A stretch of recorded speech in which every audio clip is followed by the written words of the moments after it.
Today we have this lovely first generation Toyota 4Runner in the shop for some much needed upgrades. It's going to be getting an e-locker retrofitted into the rear axle, and the front differential is getting replaced. So we're going to walk step by step what it takes to put a Toyota e-locker in your 80s or 90s Toyota pickup or 4Runner. So let's start this job. This is a 1988 Toyota 4Runner that has been made up to look like the Back to the Future truck. And from the Smitty-built bumper to the KC lights to the BFG tires, I think this thing did an awesome job of making that happen. Ben, the owner, has done amazing work on this thing to do it up and make it look as good as possible. It's got the factory 3-liter engine currently, a 5-speed manual transmission, some 31 by 10.5 R15 tires wrapped around some really sweet looking wheels, and the exterior is just the beginning. Stepping onto the inside, it's got SR5 seats front and rear. It has got power windows and power locks. And honestly, this thing is so clean.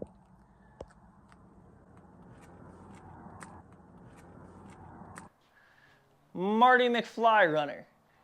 This lovely looking truck currently has a Spartan or lunchbox style locker in the rear, which is an awesome locker. Great for trail use, gives you amazing traction, does allow for a little bit of slip, but isn't ideal for street use. It doesn't have the best road mannerisms. It's pretty loud and clunky. It makes noise when it's not locked, and when it is locked, it chirps the tires, accelerates tire wear, and isn't great for snowy, icy, and wet roads. The front differential is welded, which is unideal for anything but off-roading. Snowy and icy roads, really sketchy. You can't really use the 4-wheel drive unless there's a lot of slip. Otherwise, you will have horrible handling characteristics. The steering will be real tight. It accelerates CV axle wear, front suspension wear, and everything like that. So we're going to be retrofitting an electronically locking differential into the rear so you can manually control whether it is locked or unlocked, giving you a true open differential. And the front is going to be replaced with just a normal open carrier differential that is going to allow for slip. It's going to make it usable on the road. It's going to make 4-wheel drive usable in the winter on snowy and icy conditions. The steering is going to be easier. Everything's going to be more predictable. And all in all, this is going to be a much better handling vehicle on the street. This is a street rig that gets driven on the trail occasionally, not a trail rig that gets driven on the street occasionally. So we're going to try and exemplify its handling characteristics and make it as nice as possible to drive on the street. Here are the differentials going into this 4Runner. This front differential is out of a 90s Toyota pickup with a 3-liter and an automatic transmission. It's 4.3 to 1 gear ratio, and everything should be 100% bolt-in to go directly into this Toyota 4Runner. On the other hand, this rear differential is not going to be a direct bolt-in application. This is out of a 1997 Toyota 4Runner that came factory with the electronically locking differential, and we're going to need to modify the axle housing under the 4Runner in order to make this work. You can see here there's a notch cut out that the actuator actually moves back and forth in order to lock and unlock the differential. We're going to need to cut that out of the axle housing, as well as 4 of these holes will need to be drilled and tapped into the existing housing under this 4Runner in order to make this thing bolt up.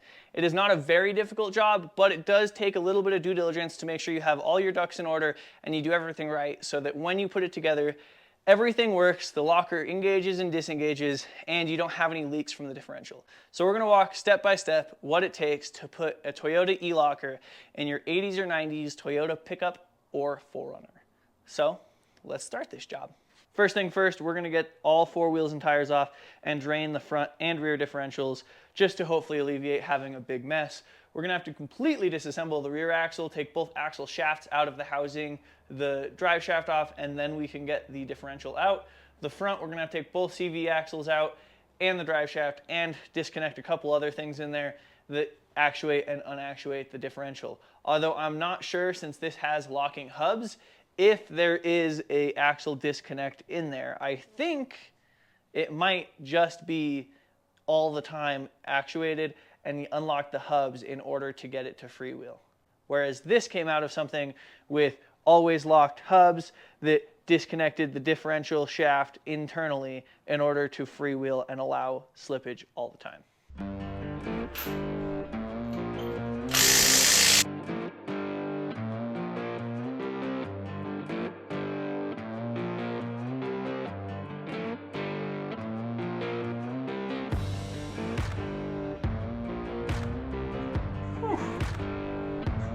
That is a lot of sludge on that. Like a ton of sludge on that magnet. Ooh. There's a lot of chunks on this one too. So much sludge. This rear differential does not smell good either. This oil is not near as clean. So, I'll bet that mechanical locker has been loosening a little bit of metal as it engages and clicks around corners. And while the oil is draining out of the differential, I'm gonna go ahead and hop over here and start removing all of the nuts from the CV axle to get both CV axles out. I just use an extension and get it right here with an impact. It's usually pretty easy, not a big deal, but that's the next step to get this front differential out.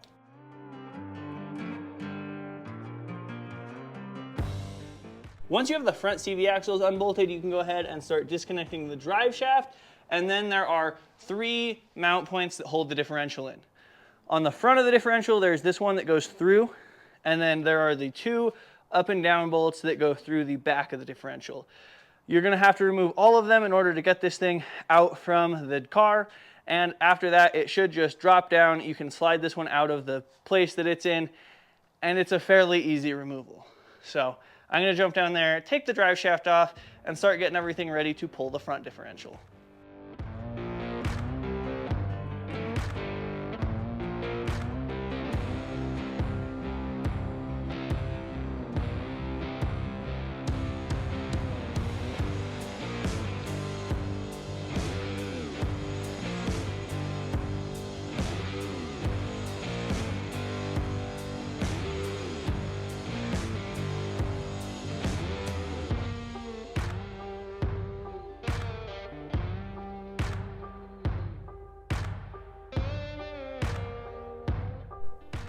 While the rear differential drains, we're gonna go ahead and start disconnecting everything from the backing plate to the rear drums. We need to disconnect the e-brake, the brake lines, and there are 4 14mm nuts that hold the axle shaft into the housing, and this whole drum assembly, brakes and all, are gonna be removed when you take that out. You gotta take both axle shafts out of the differential in order to be able to remove the third member, which means you're gonna have to pull them at least 6 or 8 inches out of the housing. I like to just remove them completely, throw a towel in, plug the hole. It makes it a lot easier, and there's less stuff in your way when you're working under the car. So I'm gonna start getting this rear axle stripped down and ready to remove the shafts.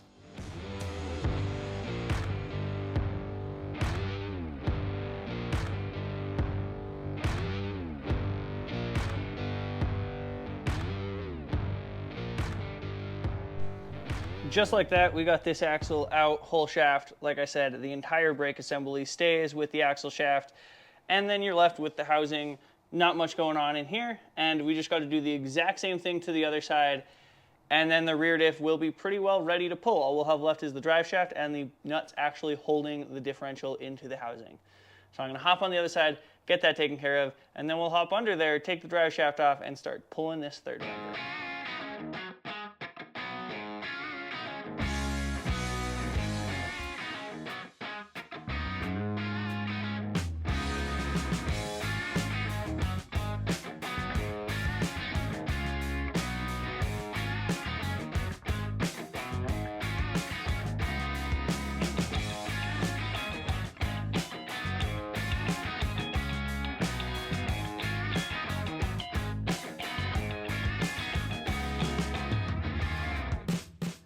And with that, we've got the differentials out. The front and the rear from the 4Runner are here, and you're starting to notice a few differences between the differentials that got pulled out of this thing and the differentials that are going into it. Starting with the front differential. The one that's going into it has this entire actuator that locks and unlocks the stub shaft from the differential in order to disconnect the front end and make everything spin freely. Whereas this 4Runner's differential doesn't. It is always engaged, and that's because it's got locking hubs. So you unlock the hubs in order to get the front end to unlock. You don't need the vacuum actuator to disconnect and reconnect the stub shaft. And then there's the rear differential. This rear differential, the whole flange is just perfectly round, evenly spaced studs, bolts in real easy. Over here, you can see that there's this big old notch out and the studs are not evenly spaced. There's actually two studs that are quite a bit longer that go through right here that actually hold the diff in, and that's so they can go through the extra metal for the actuator. We're going to need to notch the housing and drill and tap some holes in order to make that work. So, in order to make sure we have a proper template, I went ahead and picked up a gasket. This is an E-locker gasket. I got it from the dealership. It was about 16 bucks. Not too bad, and it'll give me everything I need. I can put this on the axle housing, trace out where it needs to be cut, and mark where the holes need to be drilled. I've also got the proper sized drill bit. This is a 17/64 drill bit, which is the proper size for an M8 by 1.25 tap, because we're going to need to tap holes into the housing in order to make this work. I'm going to start with the front differential. We're going to go ahead and we're going to take the entire stub shaft off of this differential and replace it with the one that came out of the 4Runner. That's going to give us the solid, always engaged stub shaft off of the diff. That way there is no extra failure point or extra stuff under there that isn't needed.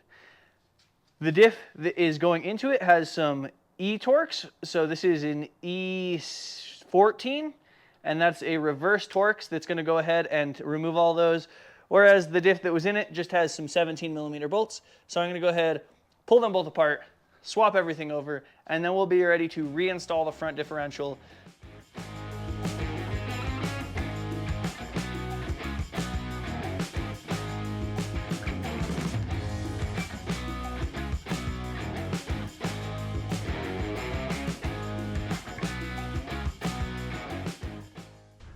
After just a little bit of prying, this pops straight out. It's just got that C-clip just like the other differential does.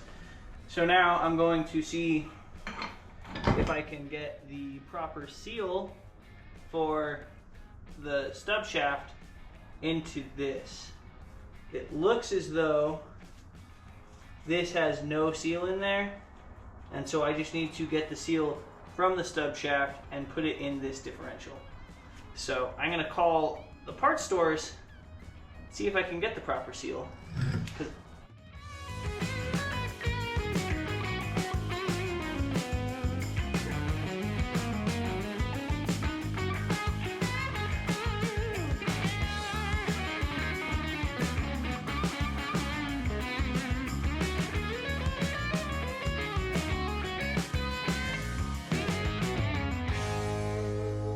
Da-da-da-da! There's our finished product. The solid stub shaft into the open 430 differential. So now we've got that taken care of. The front diff was a little more tedious and time consuming to put together the proper way than I had initially anticipated, but that's just because I didn't think about the fact that this thing was going to have a solid stub shaft. I thought I was going to be able to use an actuator stub shaft, and I could have, but I feel like this is the proper way to do things. We got that put together with the proper parts for this rig, and now this thing is ready to throw back under the 4Runner, and then the front diff will be done. All we got to do is put everything back on, CV axles, drive shaft, stuff like that, fill it up with fluid, and that's that.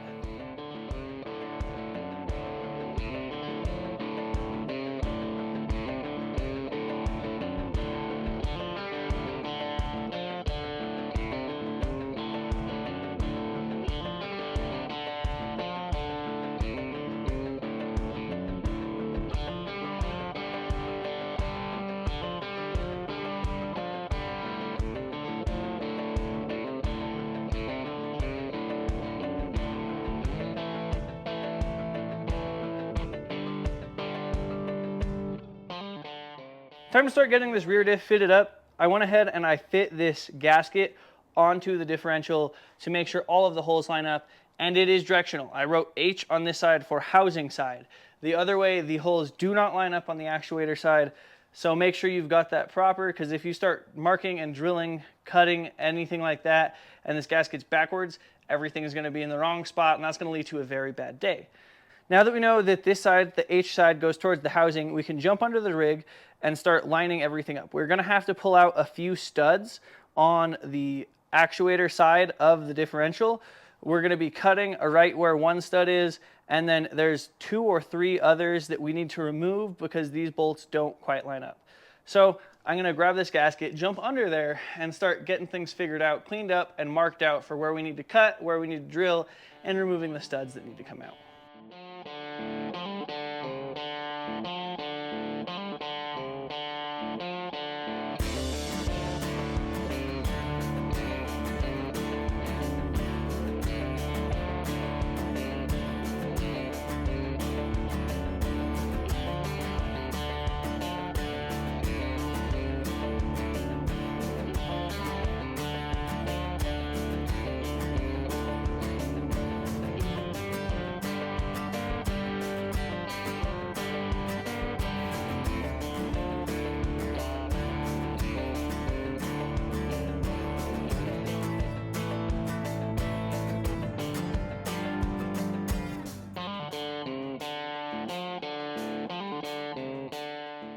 So, the carrier tab holder bolt hits the very back of the housing. I was reading that was a possibility, but I also heard some people say that it wasn't on every rig. We're having some clearance issues between this little bolt and the housing itself. I read online that this could be a problem, but it's not a problem on all housings. I guess these early IFS housings, it is a problem. So what I've got here is a flex plate bolt from a Subaru. It's not a ton smaller, but it is a little bit smaller. It might not get us everything we need, but every little bit helps, and hopefully we can just adjust this in a little bit and then get the housing modified just a little bit with a drift and a hammer pushed out from the inside, just enough to clearance this so we can get a good seal on the diff. It's flat against the mating surface and everything's nice and tight.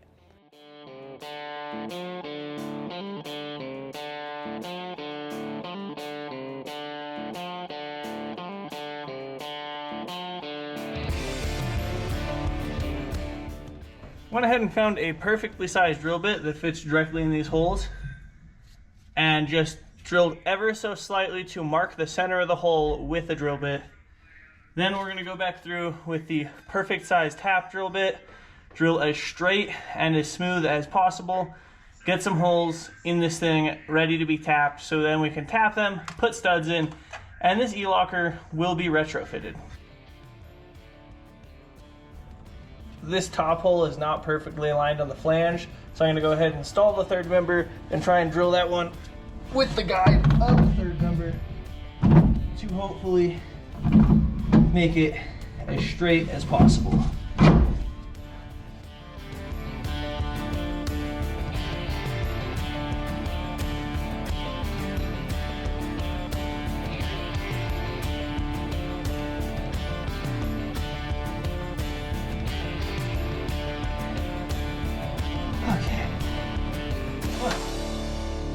Now, to clean a ton of everything up.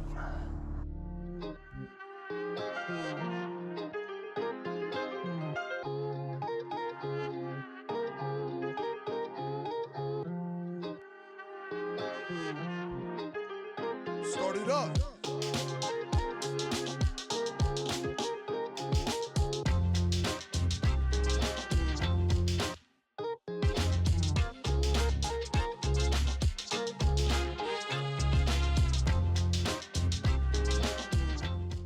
After very, very extensive cleaning of the differential and of the housing, we went through and cleaned it again and again and again. I've been cleaning this differential housing for over 4 hours. Not cleaning it till it looks clean, but cleaning it until the rags I'm using to clean it are clean when I'm done cleaning it. We've used brake clean, compressed air. I ran rags in from both ends of the housing all the way through to the center section. I've been wiping the center section over and over and over again, spraying it out with compressed air, spraying it out with brake clean, doing everything I possibly can to make sure there are no more metal shavings in the housing after all of the grinding and filing that happened in there, and going through and extensively cleaning the differential itself so this has the absolute cleanest surfaces possible. I also went ahead and cleaned the mating surfaces so we can throw some RTV on there and seal everything up nice and well. And I think we are finally ready to put this differential into this housing. So, now that everything's cleaned up, clearanced, and all of the studs are in where they need to be, I'm going to hop under there, and we're going to get this differential installed for the final time, ready to put axles back in, bleed the brakes, and get this 4Runner back together, re-geared with an e-locker, let's jump back under there and finish this job.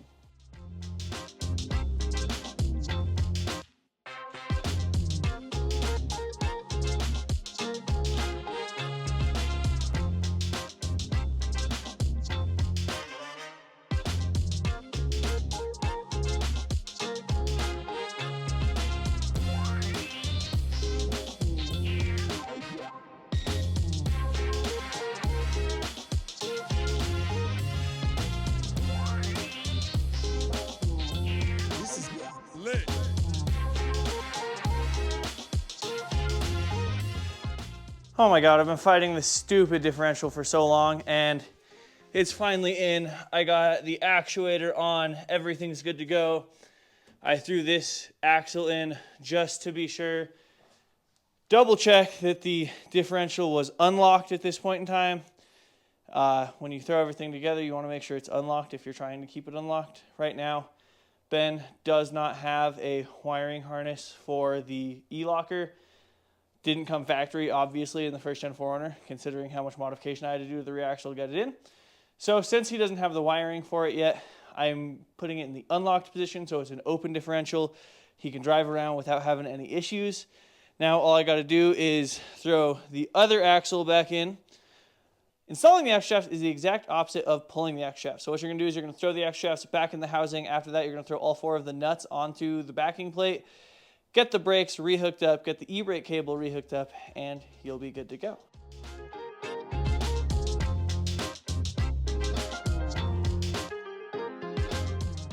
Well, I ran into some unforeseen circumstances. The flange that bolts to the differential has a different bolt pattern. That sucks. It was ready to install the drive shaft and be pretty well wrapped up, bleed the brakes, and be done with this thing. But unfortunately, we're gonna have to modify this drive shaft. Luckily, I've got a 3rd gen 4Runner drive shaft with the proper flange on the drive shaft side. So I'm gonna go ahead and pull both these apart, take the flanges off of both of them, and see if we can get the flange from the 3rd gen 4Runner drive shaft onto the 1st gen 4Runner's drive shaft to get everything working properly. Woohoo!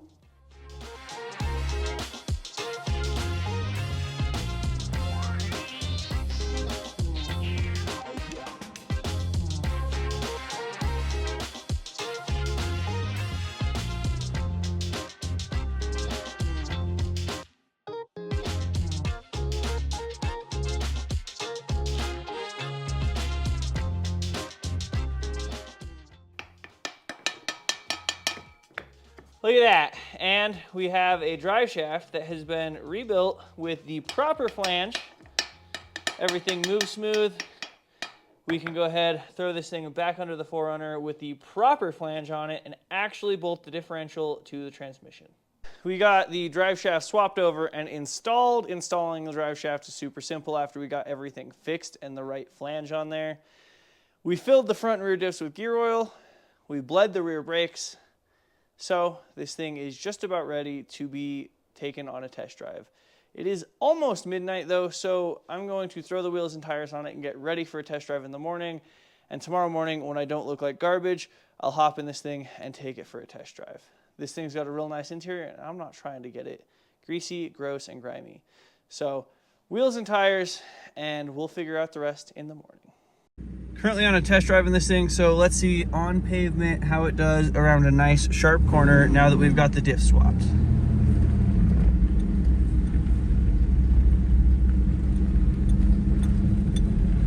No clanking, banging, you don't hear the tires chirping. Overall, I'd say that's a win. This thing does a lot better on the street. So let's throw it in 4-wheel drive, make sure 4-wheel drive works, make sure everything's good to go.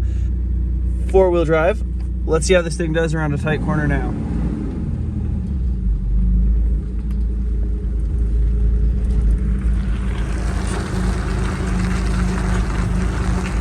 You can hear everything getting some grip. This thing is good to go, I think. So Now I can take it back to the house, unlock the hubs, clean a couple things up, and be ready to take this thing down the highway. Just got back from the test drive and this thing did awesome. The speedometer is like 2 or 3% off. 2-wheel drive works great, 4-wheel drive works great. Super stoked with this thing. If you want to see more of this build, the truck itself, Ben has an Instagram he's posting on and he's thinking about starting a new one. I'm going to link that in the description below and it'll be on the screen. Thank you for watching, thank you for subscribing, and I really hope to catch you on the next one.